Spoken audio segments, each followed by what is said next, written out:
Madame, mademoiselle, monsieur, bonjour. C'est aujourd'hui le jeudi 24 août 2023.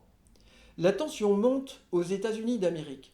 Nous venons d'apprendre que les représentants qui ont auditionné le lanceur d'alerte, le colonel David Grush, le 26 juillet dernier, viennent d'adresser une lettre à l'inspecteur général de la communauté du renseignement, Thomas Monheim, pour lui demander des informations très précises concernant les personnels qui, selon le colonel David Grush, au Pentagone ou dans l'administration américaine ou ailleurs, chez des sous-traitants, travaillent sur des débris d'engins extraterrestres, font de la rétro-ingénierie ou sont simplement chargés de les garder et de les stocker.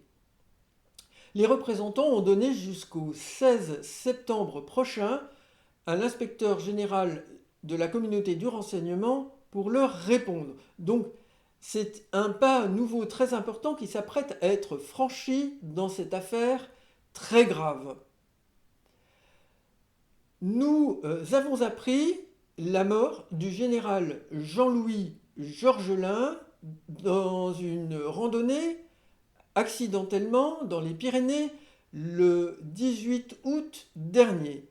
Le général Jean-Louis Georgelin a été maître d'œuvre de la restauration de la cathédrale Notre-Dame de Paris. Il était lui-même catholique pratiquant, il a été nommé à ce poste par le président Emmanuel Macron et il a été auparavant le chef d'état-major des armées lorsque Nicolas Sarkozy était président de la République. Le général Jean-Louis Georgelin est mort 3 jours après la fête de l'Assomption de la Vierge Marie.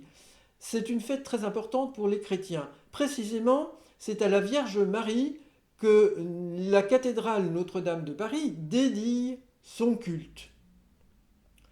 J'y vois donc là un signe très fort et dramatique de la menace extraterrestre apocalyptique grise au sujet de laquelle j'alerte et informe depuis 2008.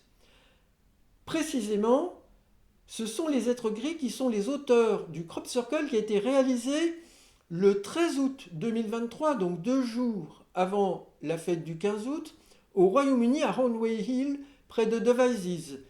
Et ce crop circle qui imite la passiflore, mal nommée selon moi en hommage à Jésus, de façon stylisée, en reprenant des étoiles de David concentriques et des triangles équilatéraux pour figurer la Trinité chrétienne, en même temps que certains de leurs engins volants dont l'US Navy a présenté une vidéo, eh bien, les êtres gris ont présenté aussi un hexagone à l'intérieur. Alors pourquoi? Je me pose la question, y a-t-il un lien avec la France? Parce que ce n'est pas la symétrie naturelle de la passiflore. Et il y a une légende selon laquelle la Vierge Marie, avec Marie-Madeleine, la mère de Jésus, et la fille de Marie-Madeleine et de Jésus, aurait accosté il y a longtemps sur les côtes de France. Madame, mademoiselle, monsieur, vous trouverez des vidéos en document en écran de fin. Je vous remercie pour votre attention.